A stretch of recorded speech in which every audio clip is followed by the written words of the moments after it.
Thank you for joining Cancer Support Community Atlanta for the Tell Me More series.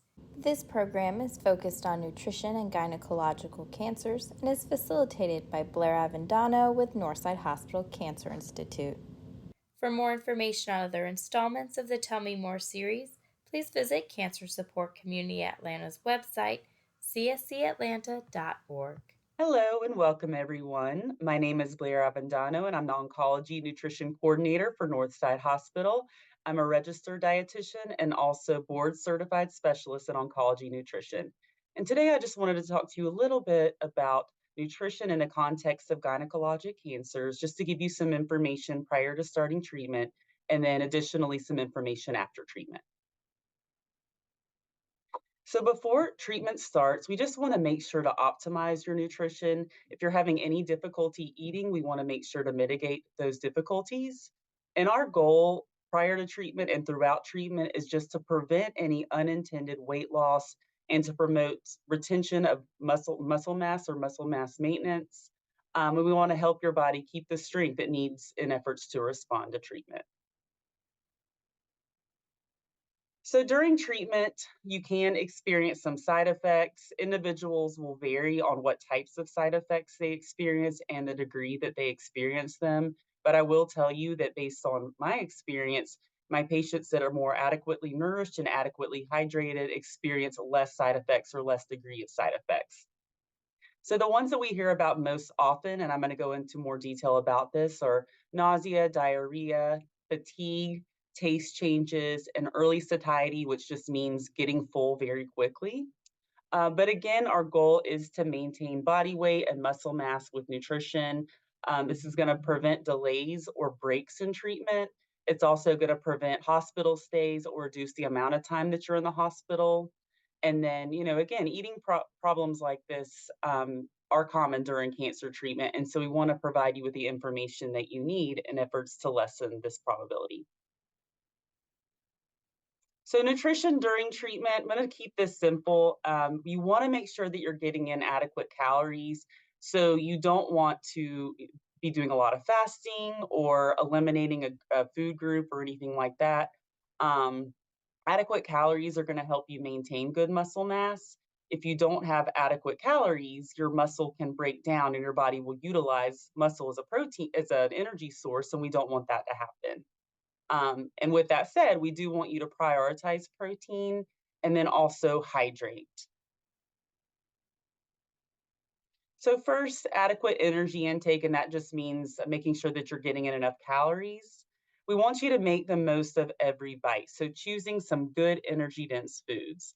So some of the tips that we provide our patients with are cooking with some extra olive oil or avocado oil, or if you're eating salads, add some extra salad dressing. Incorporate things like nuts, cheese, extra butter, nut butter, trail mix, just things like that that have a lot of calories in a small quantity of food. One of the biggest things I hear from my patients is that they're missing eating opportunities due to doctor's appointments. And so just making a good snack bag for appointments can be helpful. You can throw things like a peanut butter sandwich in there, an oral nutrition supplement like Ensure, Boost, Kate Farms, peanut butter crackers, just to make the most of every eating opportunity. And then also incorporating high calorie shakes and smoothies. We have a lot of patients that do this either because they can only consume liquids or that they just need extra snacks in between their meals to meet their calorie and protein needs. So in shakes, we'll recommend that patients perhaps put in some Greek yogurt, nut butter, some extra flax oil, avocados, to just add some more calories to their shakes and smoothies. So I get a lot of questions about oral nutrition supplements. And in order to have enough calories to maintain good muscle mass and also get a lot of protein in, you want to choose supplements that are over 300 calories. So some good examples of this are going to be your Ensure Complete, your Boost Plus. Boost VHC actually has over 500 calories, and a lot of gynecologic patients don't need quite that much for the most part, but it is available. Glucerna, if you're trying to regulate your blood sugars, and also Suplena and Nepro if your kidney status has been altered. Then if you want a plant-based or organic option, which a lot of patients do, Kate Farms and Orgain are going to be some great options for you. So again, we talk about protein constantly. Protein is going to help and aid in healing from surgery, and it's also going to help you maintain muscle mass throughout your treatment. And most of my patients are going to be on a higher protein diet unless otherwise indicated. So again, that may be from compromised kidney status, or if your physician tells you you don't need quite as much, or your dietitian, then maybe you don't. It's going to be essential for a range of life-sustaining functions, building and repairing cells, again, for surgery, and then after chemo, maintaining that good muscle mass, hormone regulation. And you can see on the right side of the slide where it says protein on the label, most patients are going to need approximately 20 to 30 grams of protein per meal, and then also a protein containing snack in between breakfast and lunch, and in between lunch and dinner. Some good protein options are going to be your fish, tuna, eggs, beef, beans, legumes, dairy. Dairy's a question that we get a good bit. It's also been shown by research that calcium found in dairy products and calcium containing foods in general may reduce the risk of ovarian cancer. But with that said, you want to get the lower fat versions of dairy products. Also, soy products and oral nutrition supplements. And I want to circle back to the beef. The American Institute of Cancer Research recommends that we don't consume more than 18 ounces of red meat a week. So just making sure to limit that. But with that said, it is a good source of protein. And then again, just consuming a source of protein at all meals and snacks. So these are some colder snack ideas. Greek yogurt with dried fruit and nuts and seeds. You'll see that there's a protein source in each of these. Chicken salad, egg salad, cheese and crackers, cottage cheese with peaches, or any kind of fruit of your choice. Chilled pasta salad with chicken, hummus on crackers or hummus with vegetables. Grapes with cheese and olive snack plate has some good calories and healthy fats as well. And again, the oral nutrition supplement that I referred to, or a higher calorie shake or smoothie. And I really like these options for snack bags, and I alluded to this a little while ago, but just packing some fruit and snacks to take your appointment, fruit and nuts, trail mix, scrambled egg with avocado on toast if you're on the go, an English muffin or any kind of bread with nut butter, peanut butter sandwich, a cheese and bean quesadilla, and also peanut butter crackers. So hydration is incredibly important, and you likely, even if you think you're drinking enough water, you likely are not. Most of us really don't. It's crucial. Our bodies are made of 50 to 70% water. There's currently no validated methods to calculate fluid needs. You'll hear a lot of times 8-ounce glasses of water a day. Not really sure where that came from. That's not validated, but regardless, that's a good starting point. So you can start tracking your water or your fluid intake and see if you're getting about there. Another method that we use is 1 milliliter of fluid per calorie of estimated needs. So for this method, I would just recommend working with your dietitian at your clinic to determine what that might be for you. And we also use a body surface area method that takes into account height and weight. So the average person is going to urinate approximately 6 to 7 times a day, and you really just want to monitor the urine color. And if it's a pale or light yellow, you are likely adequately hydrated. But if you see any darker color, darker yellow, then it's a good possibility that you're dehydrated. And I really want to caution you that if you're having any type of vomiting, diarrhea, that you're going to be requiring more fluid. So generally speaking, we recommend about 8 ounces of fluid for every bout of vomiting or diarrhea. You can use different products like BioLite or Pedialyte just to make sure that you're replenishing your electrolytes as well. So now we're going to switch gears and talk a little bit about nutrition interventions to manage side effects. So these are some very common side effects of cancer treatment. We see a lot of appetite changes, nausea, vomiting, bowel changes, so constipation and diarrhea, fatigue or tiredness, mouth sores, getting full easier, that early satiety that I mentioned, taste changes, and weight loss. So, with cancer, for decreased appetite and early satiety, you want to make sure to eat by the clock or eat because it's time as opposed to when you would have typically been feeling those hunger cues because likely in cancer or related treatment you're not going to be experiencing those good hunger cues or fullness cues that you were prior to. So generally speaking, we recommend that patients break it down and eat 5 to 6 small meals a day as opposed to 3 larger meals, to schedule their meals or to set an alarm on their phone every 2 to 3 hours just to let them know that it's time to eat. Keeping your pantry and freezer well stocked with food, so enlisting the help of those around you to help you batch cook and then break down foods into smaller quantities, throwing them in the freezer and so that they'll be available to you on days where you feel tired. Eating a bedtime snack is a very good tip because it's going to provide some extra calories and protein without affecting your appetite at the next meal. Again, using the energy dense foods to make every bite count because everything adds up. Drinking liquids throughout the day, even if you don't feel like eating, so those high calorie shakes and smoothies. And try not to fill your stomach up too much with water during your meals. So making efforts to hydrate in between eating episodes can also be helpful. Nausea and vomiting. We also recommend breaking it down to 5 or 6 small meals a day instead of 3 large meals. And the rationale is a little bit different for this. We never want our patients to be too hungry or too full because both can lead to nausea. We also recommend that patients even perhaps keep some crackers or crackers with peanut butter at bedside and before your feet hit the floor in the morning, just eating a couple of bites or having a few sips of water as well, just to have something on your stomach prior to starting your day. Drinking clear liquids as often as possible after vomiting to prevent dehydration, like I mentioned before. You can keep your mouth very clean. So, this is a good tip for nausea and vomiting as well as preventing taste changes. Is this recipe? You want to freshen your mouth by rinsing it with a teaspoon of baking soda, a teaspoon of salt, and about 32 ounces of warm or cool water, and to swish and spit it out several times a day or before eating. So, this can help freshen up your mouth to prevent nausea and also reset your palate to help with those taste changes. You want to try to avoid foods that are very sweet, fatty, greasy, or spicy. Eating dry foods that don't have strong smells, like crackers, toast, dry cereal, or breadsticks. And then trying to avoid strong odors in general, which can cause nausea.